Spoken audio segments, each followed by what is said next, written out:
Gracias a todas y todos por sintonizarnos en esta forma ahora virtual, a distancia, pero con el mismo deseo de trabajar, de llevarles a todos ustedes las informaciones y los entrevistados más importantes. Nos acompaña hoy Jonathan Liriano, candidato del Frente Amplio en la circunscripción 3 de Santo Domingo Este. Bienvenido, Jonathan. Saludos, gracias Gustavo, un abrazo, espero que estén todos bien allá en el equipo. Así es, cuidándonos. Bueno, ¿cómo marchan las cosas? ¿Cómo tú has estado llevando tu mensaje a tus conciudadanos y electores? Porque hay un proceso electoral que no se debe detener, no se ha detenido de hecho, pese a la situación especial que estamos viviendo con el coronavirus. Sí, mire, en nuestra propuesta de candidatura a diputado se presenta por el Frente Amplio en la circunscripción número 3 de la provincia de Santo Domingo, que va desde la Charles de Gaulle en Santo Domingo Este a todos los sectores de Santo Domingo Este que están a partir de ahí hacia el este, Boca Chica y Guerra, toda esa zona. Es una de las circunscripciones la más grande del país, con 11 curules, y tiene mucha pobreza. Ahora mismo, por la situación de la crisis de salud, que ya se está convirtiendo en una crisis social y económica, la población marginal tiene serias dificultades para sobrevivir. Entonces, el tema del asistencialismo, el clientelismo y todo este uso de la entrega de cosas que comenzó el gobierno dominicano con su candidato, ha convertido la campaña, ha profundizado el tema de la demanda de asistencialismo y clientelismo en la política, lamentablemente. Pero a pesar de estas circunstancias adversas, nosotros, nuestro equipo, ha decidido continuar con su línea de defensa de los derechos de la gente de trabajo, de los pequeños y medianos empresarios de República Dominicana también. Y entonces lo que hemos activado es un ejercicio de representación política de la gente de trabajo que está afectada por la crisis, tratando de identificar espacios donde la gente pueda, de trabajo, los que están suspendidos, los que no pueden salir a trabajar, puedan identificar ingresos, protección de ingresos o asistencia digna en estas condiciones. Por eso hemos activado varias líneas de comunicación y defensa y representación, y comenzamos con los colegios, la situación de los colegios hace 2 semanas. Sí, vi tu propuesta y parece que ha hecho algún eco en las autoridades porque vi una declaración del Ministerio de Educación, donde el ministro dice que va a tratar de ponerse en contacto o diligenciar o trabajar con los colegios privados para resolver esa situación. Sí, En una declaración que ayer se emitió. Sí, en un programa de televisión nacional el ministro acogió nuestra propuesta de intervenir. Él dice que el ministerio no tiene muchas facultades para eso, pero sí la tiene, y los seguimos motivando a que ejerza las facultades que le da la ley de educación al ministerio como ente rector del derecho a la educación, que antes que un negocio, que una transacción económica entre un padre y un centro educativo, es un derecho constitucional que debe estar protegido. Jonathan, esta crisis sanitaria, como bien tú señalas, ha derivado en una crisis económica y social prácticamente. Ha generado muchas preocupaciones porque hay pequeños negocios que no resisten. Es decir, una muchacha que tenga un pequeño salón de belleza, un muchacho que tenga una peluquería y que permanezca cerrado todo este tiempo, no va a poder resistir porque hay que pagar facturas de electricidad. Si tiene internet ahí para tener una televisioncita, también tiene que pagarlo, teléfono, tiene que pagar local. A todo esto, si no está generando ingresos, son negocios que viven del día a día, si no van los clientes, se va a la ruina. Ha habido muchas propuestas. Ya se está hablando de comenzar paulatinamente a reabrir la economía, como han hecho algunos países, con ciertos protocolos de que no asista mucha gente al mismo tiempo a un local, etcétera. Más el auxilio, el subsidio del Estado, que se ha dado incluso en los países más ricos, para que los negocios no sucumban. Aquí se ha hablado de una propuesta que ya se estuvo discutiendo ayer en la Cámara de Diputados y se envió a una comisión, de que se les den a los trabajadores y trabajadoras una parte del dinero que es de ellos y que está en el fondo de pensiones. Algunos hablan del 30%, 25%, 20%. ¿Cómo tú observas esa propuesta? Eso es un gancho ¿Por que, qué piensas que es un gancho? mire, esta propuesta la están utilizando representantes de las mismas fuerzas políticas y los mismos sectores que han creado y han sostenido el sistema de pensiones que tenemos tan desigual, que han promovido y han hecho alianza con el sector financiero, que es el que se apropia permanentemente y tiene el control de los fondos de pensiones en unas condiciones muy, muy desiguales. Entregarle parte de los fondos de pensiones a los trabajadores sería ideal, pero si sería mejor todavía, más efectivo, si lo que se entrega es parte de las ganancias de este año, de varios años, de las administradoras de fondos de pensiones, porque ahí está la data, en los fondos de pensiones, la administración de los fondos de pensiones se ha convertido en una fuente de enriquecimiento y acumulación progresiva de los sectores financieros que administran los fondos de pensiones, y tenemos una proyección de tasa de reemplazo de las pensiones muy precaria, es decir, la gente está acumulando muy, muy poco dinero en esos fondos de pensiones, y mal haríamos nosotros quitándole ese poquito a los trabajadores y dejando todo el potencial que tienen las ganancias de la AFP a discreción del sector empresarial. Yo creo que lo que hay que hacer, tal como ha planteado la Fundación Juan Bosch, es tratar de concebir un bono especial, un incentivo especial, un aporte especial de los fondos de pensiones, pero por parte de la ganancia de las empresas que gestionan los fondos de pensiones, que son los mismos bancos, y no del precario, la precaria acumulación que tienen los trabajadores y trabajadoras a la fecha. Y eso lo digo aquí en este programa, pero nuestra propuesta principal va más allá de eso. Nosotros entendemos que ese sistema de pensiones debe desaparecer, las AFP deben desaparecer. Bueno, Como en están esta coyuntura es difícil que todavía se logre tratarse eso en una ley, o sea, en esta coyuntura que estamos. Claro, claro, claro. Eso Por eso sería más vamos adelante. a que si se va a hacer un uso de los fondos de pensiones sea de parte de las ganancias de la AFP y no del chin de dinero que han podido acumular los trabajadores. Bueno, hay otra situación. Eso es una propuesta que yo creo es difícil incluso que pase, eso que se ha Las dicho, dos, pero la del 30% y la de nosotros es difícil, porque un tema es que los bancos tienen controlado el Congreso también, es una realidad. sí, no, y además en esta coyuntura yo no veo que eso Sí, pueda sí, ni siquiera quedar en la agenda. Bueno, es pero difícil. hay una realidad respecto a la economía y ya hay muchos sectores de pequeños negociantes, los que venden gomas, los que venden repuestos, las peluquerías, las peluquerías de hombres y mujeres, o ya combinadas como son, que están urgiendo a que comience un proceso de reapertura guardando ciertos protocolos como se ha hecho en otros países. ¿Ustedes piensan que es conveniente comenzar a reabrir la economía para la gente? El criterio para la apertura económica debe ser el criterio de salud.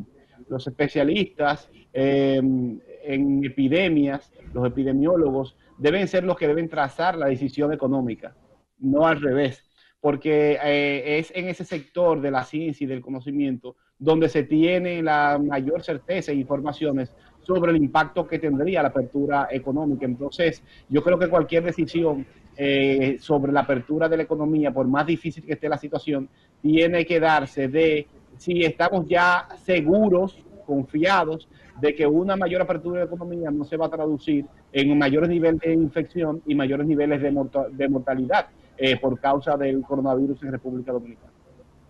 Vamos a una pausa, Jonathan. Cuando retornemos, vamos a hablar un poco de la parte del papel de la Junta Electoral y el trabajo que hace falta de cara a las elecciones.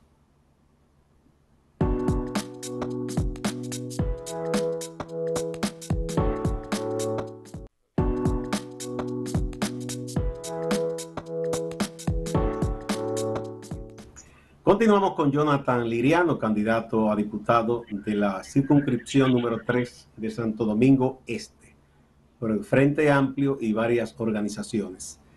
Jonathan, en un momento se estuvo debatiendo y hubo asomo de que se harían algunos esfuerzos por continuar posponiendo las elecciones. Parece que ya aunque quizá hay gente que acaricia esa idea, ya eso no será posible, porque uno ve a los principales actores del mundo político, sobre todo de oposición, firmes. Ya sectores de la sociedad, sector incluso del empresariado que dicen, señor, esto no puede continuar, hay que cumplir con ese compromiso institucional al unísono con que se tome cualquier tipo de protocolo para asegurar la salud de la gente, pero hay que celebrar las elecciones. ¿Tú piensas que es irreversible ya? ¿Que las elecciones serán el 5 de julio? Bueno, las elecciones deben ser porque así lo manda la Constitución, y además porque no podemos permitir que lo que ya es una crisis de salud se está convirtiendo en una crisis social y económica, también trascienda y se convierta en una crisis política de gestión de la sociedad. Sería lo más grave, porque cuando hay crisis política y discusión del poder por las vías que no son las institucionales, lo que pasa es que llega el conflicto, y el conflicto que va más allá de la palabra. Podría generarse un conflicto de inestabilidad política grave que afecte ya la grave situación, valga la redundancia, que tenemos en República Dominicana. Así que yo creo que no hay vuelta atrás y debemos buscar todos los mecanismos de seguridad y de bioseguridad para que la población pueda ir a votar sin miedo al contagio. Bueno, respecto a la Junta Central, vimos lo que pasó con las anuladas de elecciones, luego se hicieron, hubo un informe de la OEA y la Junta ha respondido destituyendo al director de informática. ¿Es suficiente? Mire, Gustavo, nosotros los jóvenes estamos aprendiendo muchísimo de esta situación, y ojalá que todo lo que decimos, ponemos en Twitter, en las redes, en estos programas, se grabe y nuestros hijos nos lo presenten más adelante, porque realmente estamos recibiendo muy malos ejemplos. El ejemplo de politizar, de usar un candidato presidencial del gobierno, un ministro, para hacer politiquería, el ejemplo de una dirección de las elecciones, una junta electoral que no asume ningún tipo de responsabilidad por lo que pasó, ninguna responsabilidad política, y lo traduce a responsabilidades técnicas. Es penoso. Es penoso, no debería quedarse así, debería haber algún tipo, por lo menos, de reconocimiento público de esta falta. En este momento no se puede pedir mucho, lamentablemente, porque estamos en la crisis, en esta crisis ya de salud, pero en algún momento esas autoridades de la Junta y la sociedad dominicana debe pasar un balance para que la irresponsabilidad política que se cometió en el proceso fallido de las elecciones municipales no quede impune, porque eso es un muy mal ejemplo, una muy mala señal para la sociedad, y especialmente para los más jóvenes que vienen por ahí observando el comportamiento de quienes están dirigiendo la sociedad.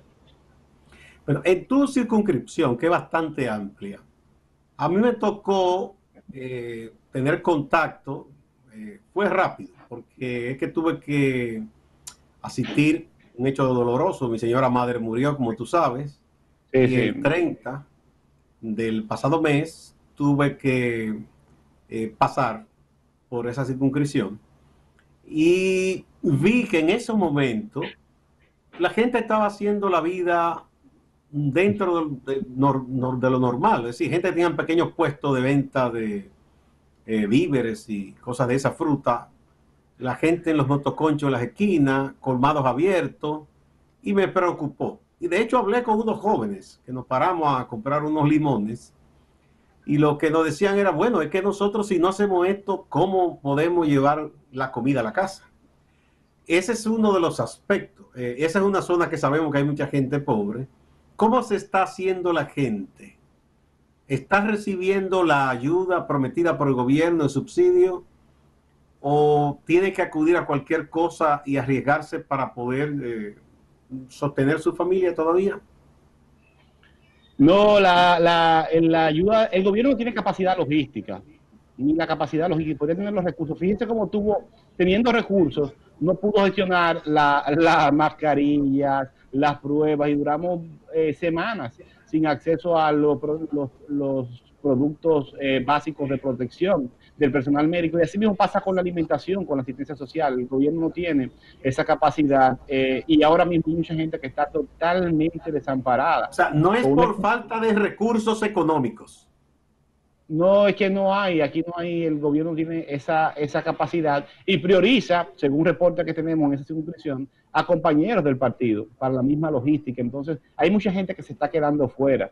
Y una sociedad donde casi el 60% de la población vive de la informalidad, de la población trabajadora, es muy difícil que en esa circunscripción y en otras partes marginales del país la gente se quede trancada en su casa, porque quedarse trancado en su casa es quedarse con los brazos cruzados mientras los hijos piden pan de hambre, muriéndose de hambre.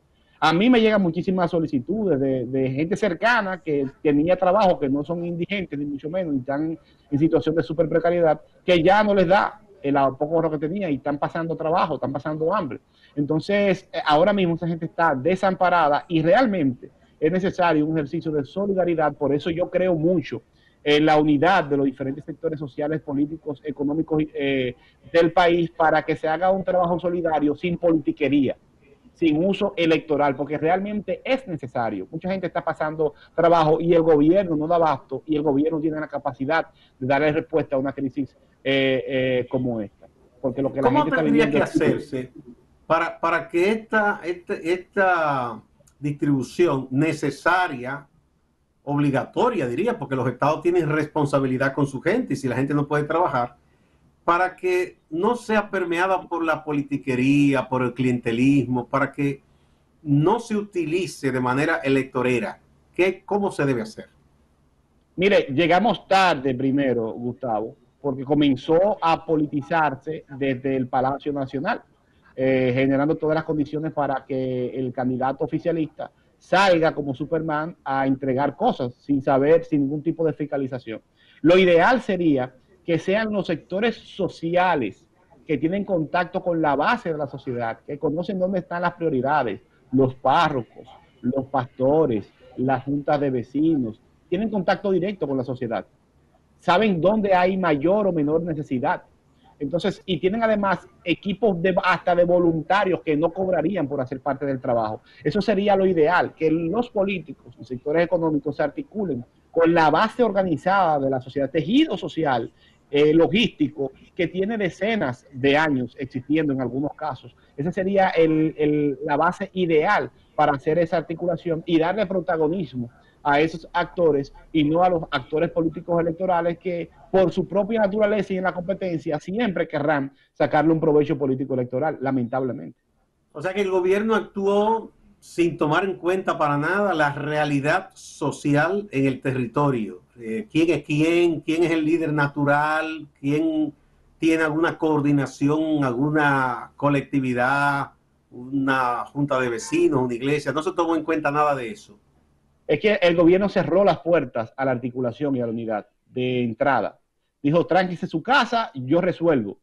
No abrió ningún mecanismo de participación y articulación. Y eso es grave. Eso no es grave por las consecuencias políticas, es por la consecuencia humanitaria. ¿Por qué? Porque cuando tú haces eso, tú estás dejando fuera cientos de cerebros de profesionales que no son del gobierno. Tú estás dejando cientos de miles de computadoras de técnicos que no son del gobierno y pueden trabajar en su casa.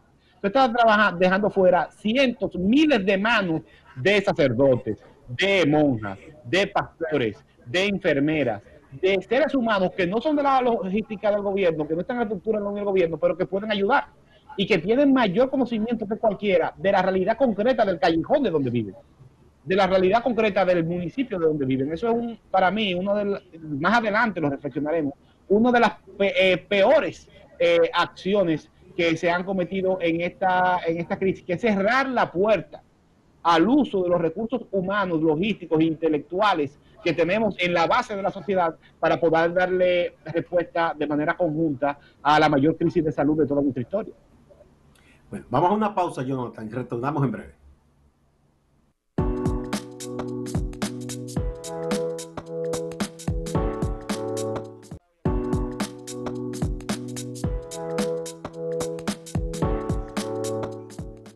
Continuamos con Jonathan Liriano, candidato a diputado de la circunscripción número 3 por el Frente Amplio y otras organizaciones. Un joven activista que ustedes conocen de bien común. Jonathan, bueno, la gente tenía unas expectativas respecto a las elecciones congresuales y presidenciales una vez concluidas las municipales, en las cuales la oposición sacó ventaja. ¿Cómo está el ánimo de la gente? ¿La gente ya piensa que se van a dar las elecciones? ¿Cómo ustedes mantienen el vínculo con la gente? Porque no pueden estar haciendo mítines ni caravanas. Mire, Gustavo, a mí me da vergüenza, se lo digo así mismo, o me ha dado en las primeras semanas, hablarle de política y de elecciones a la gente hasta más cercana a uno.